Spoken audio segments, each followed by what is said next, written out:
Doctor Sahdev Chaudhary foundation की तरफ से आयोजित इस जन पक्ष कार्यक्रम में हमारे बीच में मौजूद हमारे राजस्थान की माटी से निकले और केंद्रीय मंत्री बने आदरणीय गजेंद्र सिंह जी, पवन अरोड़ा जी, वीरेंद्र चौधरी जी, यहाँ मौजूद हमारे सभी मीडिया के साथी, उपस्थित सभी जर्नलिज्म के स्टूडेंट्स, साथियों, सर्वप्रथम तो मैं बधाई देना चाहूँगा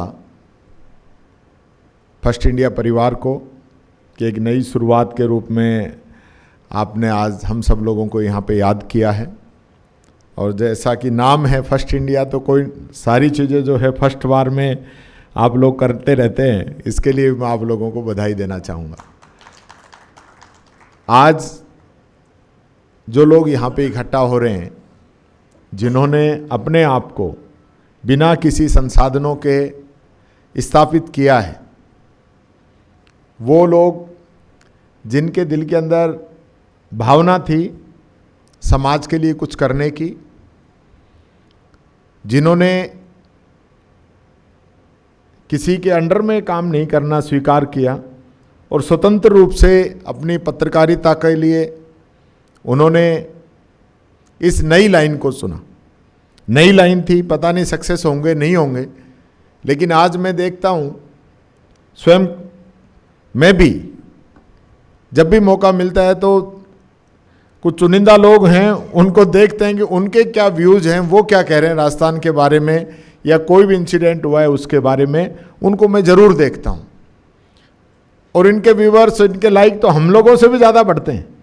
यानी कई बार मैं सोचता हूँ यार इतने लाइक इनकी एक पोस्ट पे कैसे आ जाते हैं, हमारे इतना यानी हमारे भी इतने फॉलोवर हैं लेकिन इतने लाइक कम क्यों रहते हैं?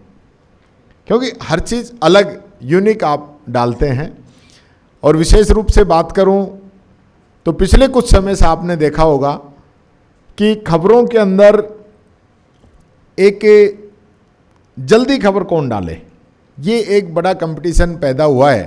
पहले तो न्यूज़ चैनल के अंदर ही था कि भाई कौन से चैनल में कौन सी खबर पहले आई, लेकिन अब न्यूज़ का रिपोर्टर पहुंचते उससे पहले हमारा गांव का रिपोर्टर खुद अपने आप में एक सशक्त सैनिक बनके और न्यूज़ को फ्लैश कर देता है, लाइव चला देता है और ज़्यादातर चैनल फिर उसको वहाँ से उठाते हैं और उसको अपने चैनल पे चलाते हैं। ये स्थिति पैदा हो गई है।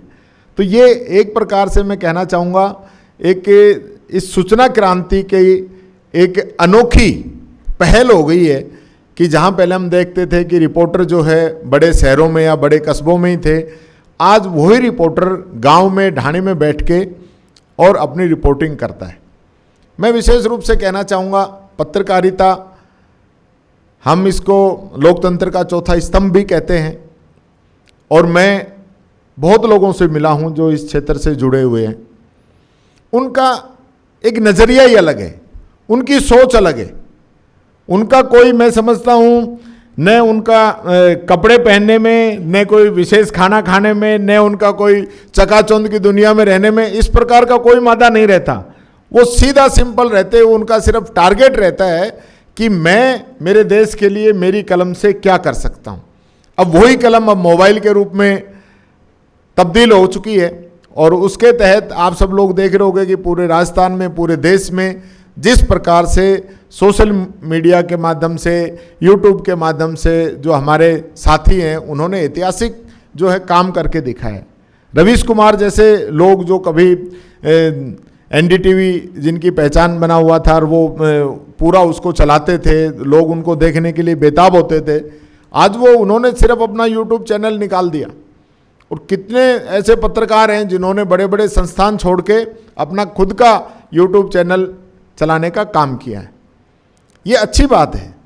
इसके साथ साथ कुछ जिम्मेदारियां भी आ रही हैं, कुछ हमें देखना भी पड़ेगा कि इसके अंदर भी क्या सही है क्या गलत है, ये भी अब लगातार चलता जा रहा है।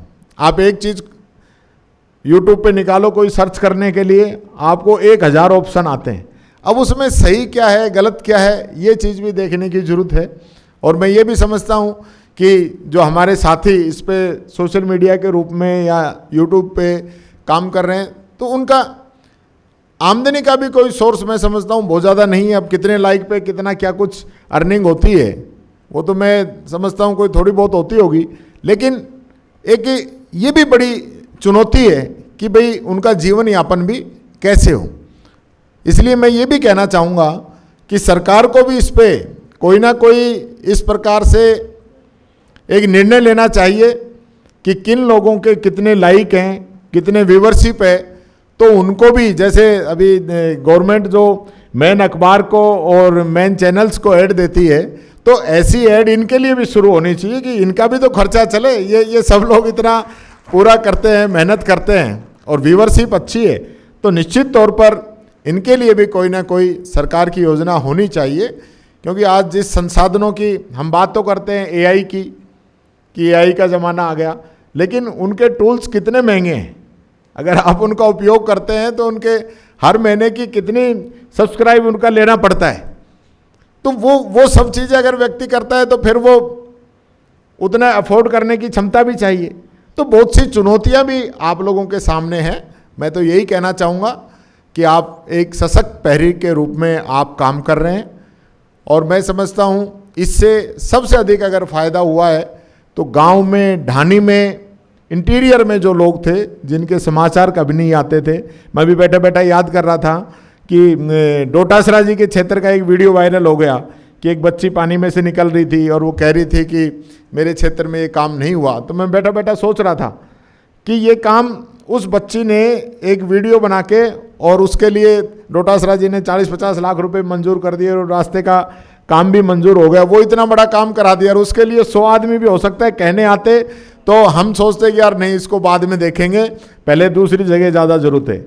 लेकिन इस प्रकार से बहुत से ऐसे लोग हैं जिन्होंने गांव की समस्याओं को एक सोशल मीडिया के प्लेटफॉर्म पे इस प्रकार से उठाया कि जनप्रतिनिधियों की, अधिकारियों की ये प्राथमिकता हो गई कि पहले इस काम को करना जरूरी है। तो ये एक अच्छी बात है। लेकिन मैं साथ साथ ये भी कहना चाहूँगा, कई बार कुछ लोग इसका नाजायज़ फ़ायदा भी उठाने के लिए भी कई जगह इसका दुरुपयोग भी करते हैं, घुमा फिरा के कि भाई किसी की छवि खराब हो। इस प्रकार की जो चीज़ें हैं उससे भी हमें बचना होगा। अगर हमें आगे चलना है, निष्पक्षता के साथ अपनी खबरें हमें देनी है, तो हमें कुछ ना कुछ अपना जो कंटेंट है उसके अंदर भी बहुत सोच समझ के काम करना होगा। कहीं ऐसा नहीं लगे कि हम बाइस्ड हैं। बाइस्ड व्यक्ति को नहीं होना चाहिए। हमें जो जिम्मेदारी है, अब चाहे विपक्ष की हो, हमें सरकार को कुछ ना कुछ कमी बताते हैं, लेकिन बहुत ज़्यादा बताएंगे तो कहेंगे यार ये तो जानबूझ के ना इनके पीछे ही लगा रहता है। तो ये नहीं है कि भाई पागलों की तरह कोई उस चीज़ के पीछे ही लगना है, लेकिन हाँ ये जरूर है कि जो ऑथेंटिक रूप से आपको, जो आपके सवाल हैं, जो आपके समाचार हैं, वो रेगुलर अगर आप कहेंगे तो लोगों को वो चीज़ पसंद आएगी, अच्छी लगेगी कि हाँ ये लोग इस बात को सही कह रहे हैं। और उस चीज़ के लिए मैं समझता हूँ आज जो बड़े बड़े पत्रकार हैं उनके रोज़ाना यूट्यूब पे 1 या 2 उनकी पोस्टें डलती हैं, तो हम लोग देखते हैं, सुनते हैं कि भाई कितना रिसर्च करके वो उन चीज़ों को लेके आए हैं। तो वो मेहनत है, वो कभी भी जाया नहीं जाती। यही बात मैं कहना चाहूँगा। मैं फर्स्ट इंडिया परिवार को धन्यवाद देता हूँ कि एक नया प्लेटफॉर्म आपने यहाँ बच्चों के लिए और हमारे युवा साथियों के लिए उपलब्ध कराया है। इसके लिए आपको बधाई, शुभकामनाएं। और आने वाले समय में हम सब लोग मिलके, क्योंकि एक बात ज़रूर है, ये मीडिया और जो है विपक्ष, ये दोनों, मैं कई बार कहता हूँ ये साडू भाई हैं। इन दोनों की जो जिम्मेदारी है ना, वो मुद्दे उठाने की रहती है। तो मेरा जो भी सहयोग आपको चाहिएगा वो पूरा सहयोग मेरा आप लोगों के साथ रहेगा। हम सब लोग मिलके, सब लोगों की जिम्मेदारी एक ही है, चाहे पक्ष हो विपक्ष हो। सरकारें भी चाहती हैं कि हम अच्छा करें, विपक्ष भी चाहता है कि जो गलत हो रहा है वो अच्छे में तब्दील हो, और मीडिया भी यही चाहता है कि जो चीज़ें नहीं हो रही है उसके प्रति सरकार का ध्यान जाए और वो भी अच्छा करे।